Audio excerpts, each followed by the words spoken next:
Good morning, mighty companions. Good afternoon, wherever you are. I'm excited about today's video because I am following up on the promise of the previous video to describe how the universe itself is actually made out of music. And that's why music is so important.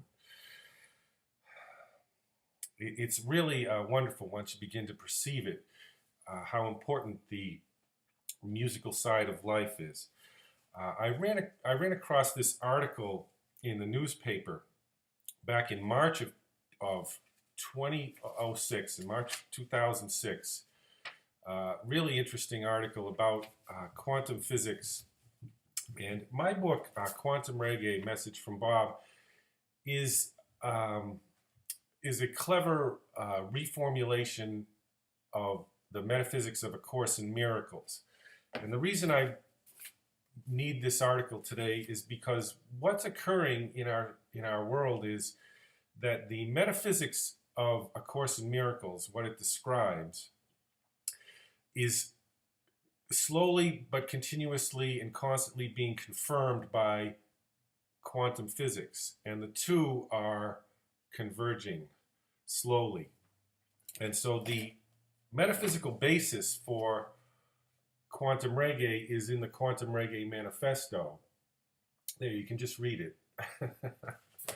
And again, the purpose of my book is to get more musicians and more people harnessing the power that Bob Marley managed to harness in his life. Actually, he came in to his last physical lifetime with that already in place, and that I'll explain in another video. But what we want to do is get that power accessible to a larger variety of people so that we can continue and complete the message of Bob Marley's message of freedom. So my book's available through quantumreggae.com, and so let me just show you this article. I'm just going to read the first paragraph. I was reminded of this article because I saw a similar article about 2 weeks ago that said the exact same thing over and over again. Physicists announced Thursday that they have the smoking gun showing the universe went through an extremely rapid expansion in the moments after the Big Bang, comma. I'm only going to read the first sentence of this article. Comma, growing from the size of a marble to a volume larger than all observable space in less than a trillionth of a second. Let me repeat that.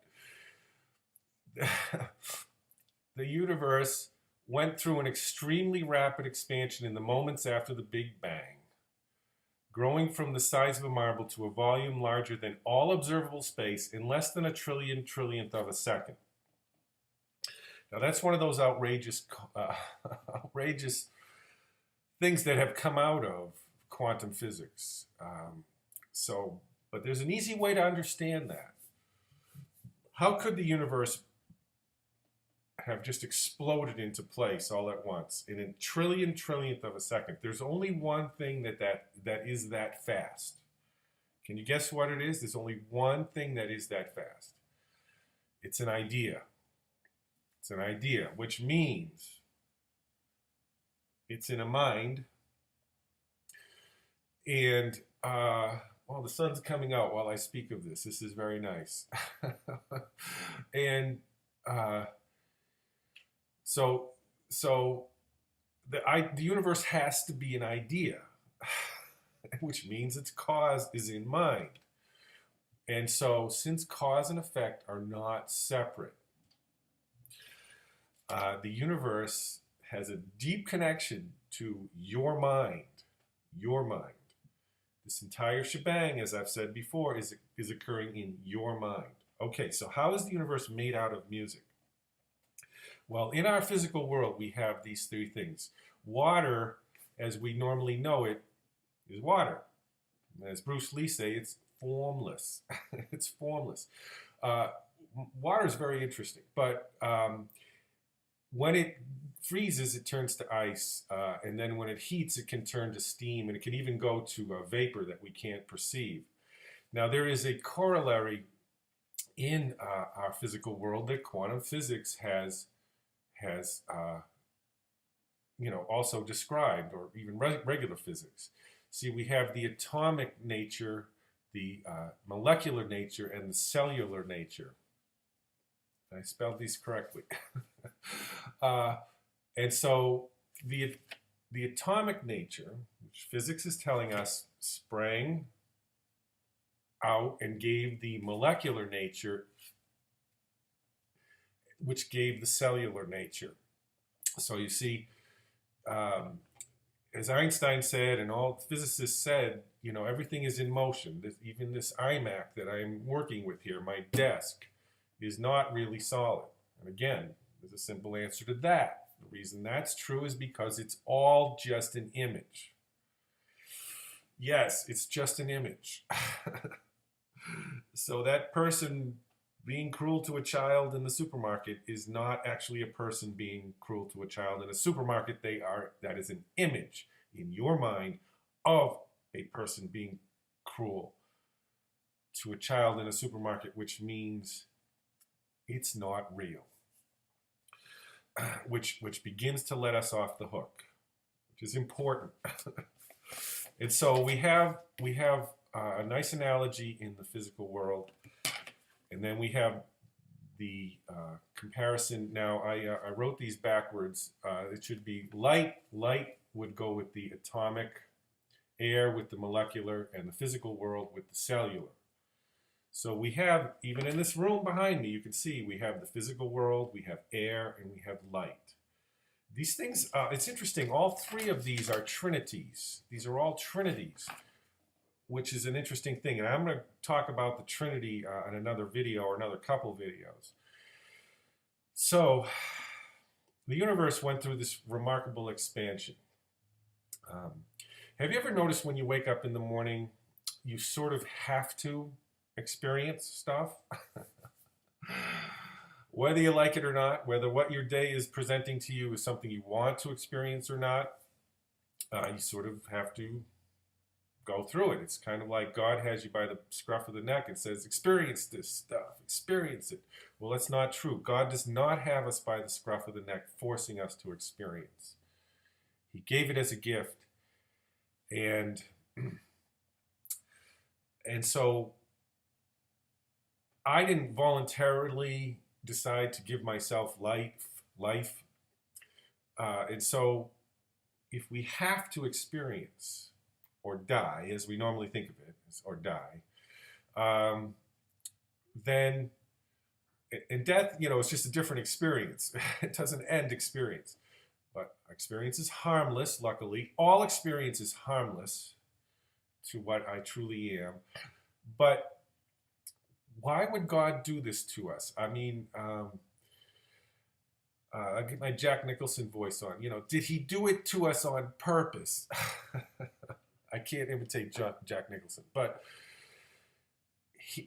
again, another simple answer. He did not do this to us. We are doing it to ourselves. And that's important. That's explained in the Quantum Reggae Manifesto, and also explained in A Course in Miracles.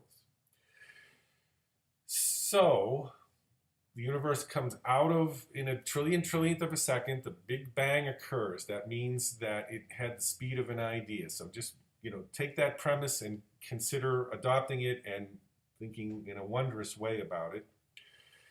And so it gave rise to this physical universe, the atomic, molecular, and physical nature. So that means the atomic preceded the molecular. The atomic came first, then the molecular, then the cellular nature. Which means this preceded this preceded this, and the idea preceded it all. So, if we're going to go back towards source, we are going to climb the ladder backwards, which means I'm going to take my physical self, and I'm going to take a piece of wood, and I'm going to make a guitar out of it, and I'm going to play music. All right, first time playing air guitar, chicken scratch. and uh, and so I start playing music, which is turning me around away from the physical world and heading back towards source. And so I'm looking for guidance in all of this. I have coined the term guide eye. This came with my book with the message I received, guide eye. And again, what I've pointed out before, this interesting aspect of guidance is that the word dance is in there, guide dance. It's no accident. It's no accident that my guide wants to dance with me, not correct me, not scold me, not shove me by the back of the neck through an experience. And just for the sake of amusement, even things that we don't think of as having rhythm have rhythm, like an algorithm or a logarithm. Now, do these things actually have rhythm? I looked up the definition of algorithm. A procedure for solving a mathematical problem as of finding a greatest common divisor in an infinite number of steps that frequently involves repetition of an operation. There it is, there's rhythm. A finite number of steps that frequently, a finite number of, I didn't say infinite, a finite number of steps that frequently involves repetition in an operation to get an algorithm. So, what is a repetition? You know, you get into a rhythm, So then we continue back up the ladder towards the atomic, also known as steam, also known as light, also known as thinking. So we go from the physical world to the emotional world. Our molecular nature corresponds with emotions. Music is the part of the molecular world, like air. Then we go to the atomic, which is reflected in our minds as thought or light, which is why they're so potent, and which is why you really should quit thinking, because that would go above the thinking into the next step, which is source, which is unconditional love, which would then change the light of my thinking into more loving perceptions, which makes me feel better on the molecular level, which produces an experience on the physical level that is much more loving. We could go into this in much more depth, but this is how we return to the source, by turning back around and heading towards the source. And so I started this by saying we wake up each day having to experience. I have to have experiences because I'm alive. Well, I turn it around to let experience have me. Quit thinking. Feel to live. All right, we'll go into this more as time goes by. Sorry I went over my time limit of 10 minutes again. One love, everybody. Be well.